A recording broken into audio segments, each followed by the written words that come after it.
Tractor ना जिस time tyre puncture हो जुले ਤੇ ਤੁਸੀਂ ਕੀ ਕਰ ਰਹੇ ਹੋਨੇ इसने सामान पूरा करने रुपया 3 करोड़ हो बना इकट्ठा ਦਿਹਾੜੀ ਨੇ ਕਿੰਨੇ ਕੁਝ ਪੈਸੇ ਟਰੈਕਟਰ ਟਰਾਲੀ ਕਿੰਨੇ ਕੁਝ ਪੈਸੇ ਬਚਾ ਕੇ ਗਲਾ ਕਰਸਾ ਖਰੀਆ ਸਾਹਿਬ ਸੱਚੀਆ ਤੇ ਸੁਚੀਆ अस्सलाम वालेकुम जनाब जी क्या हाल है जी ठीक हो राजी बाजी हो कार-बार साहब खैर खरी होते ना मजे च हो खुशबाश हो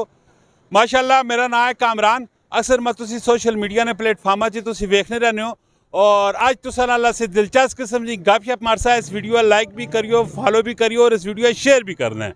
ट्रैक्टर ने उत्ते मैं बैठा पाया वेख कितने किदा हो सी तुसा जरा ट्रैक्टर ने हालात वाक़ियात दसने काम काज दसने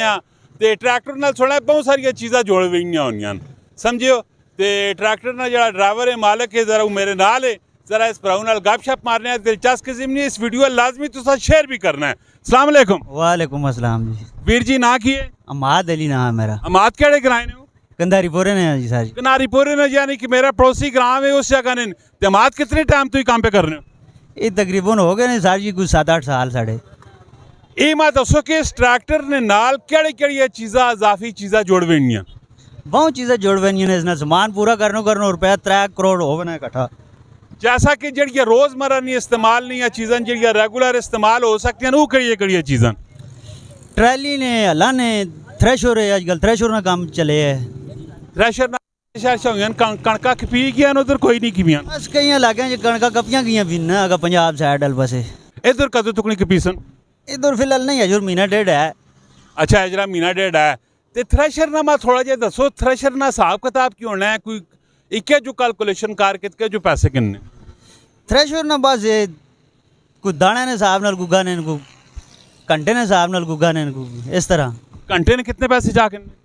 घंटे ने तकरीबन को 5-6 हज़ार रुपये उसी ने इतना रेट फाइनल नहीं होया नहीं नहीं ते ओवरऑल तुसी दसो इत्थे खलोते पे हो ते तुसा कोल केड़ा काम शाम में इट्टा रेत बजरी ट्राली भी ती को जाना है ना जी जी ऐसा कोल बस ट्राली जड़ा को आडो रहा है उधर ने कोल ने ते डीजल दी सूरत हाल दसो कि आजकल किराए शायके जो है पे सस्ता होया पे महंगा होया पे ते की मामलात डीजल तो बस तुसा पता है सारा मैं गया बॉम ते ट्रैक्टर डीजल से चलना है मैं गया काम बड़ा ते ओवरऑल दिहाड़ी ने कितने कुछ पैसे ट्रैक्टर ट्राली कितने कुछ पैसे बचा के पैसे तो कम हो गए ने साहब जी डंपोर इतने पैसे कमाना ने डंपर कितने कमाने डंपोर ने भी रुपये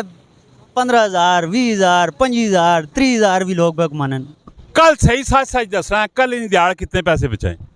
कल ने कोई भी नहीं जड़ा बेरोजा ने महीना वेली ने कल ते ऑलरेडी तुसा ने मेरे ख्याल से वर्किंग डे कदों स्टार्ट होया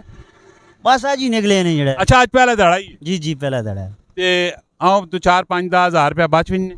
अल्हम्दुलिल्लाह जो कई बार 1000 भी बचवन है तो कई बार 10 भी बचवन है 15 भी बचवन है 20 भी बचवन है अच्छा ये मैं दसो ट्रैक्टर ना जिस टाइम टायर पंचर हो जुले तो तुसी की कर रहे होने टायर बस पहले ही बंदोबस्त करके रखने हैं टायर नवे ला के रखने हैं जो टायर पुराना हो तो फिर आपे ही तकलीफ है अगर ये पंचर हो जुले फाट जुले कोई मसला मसाइल हो जुले फिर की कर रहे होने बस फिर टायर रेमे समेत खोल के खड़ना पैना है लोहा गानो पंचोर जा नवा लाने हो टूप नवी पाने हो टायर नवे लाने हो फिर जी उसी बह वेंजे तो बात चल नहीं सकना है जाम हो गए माशाल्लाह जी हमारे नाल बढ़िया दिलचस्प किस्म दी गल्लां शालां होईयां तुसां भी असा दस्या इनफॉर्मेटिव वीडियो बनाई है ट्रैक्टर ट्राली ने हिसाब नाल थ्रैशर ना भी सीजन आया पे इसी तरह नी वीडियो आनियां रहनियां असन पेज लाइक करो फॉलो करो कमेंट में अपनी राय भी जरूर देनी है मिलने हैं नेक्स्ट वीडियो च इंशाल्लाह फी अमानिल्लाह पाकिस्तान जिंदाबाद।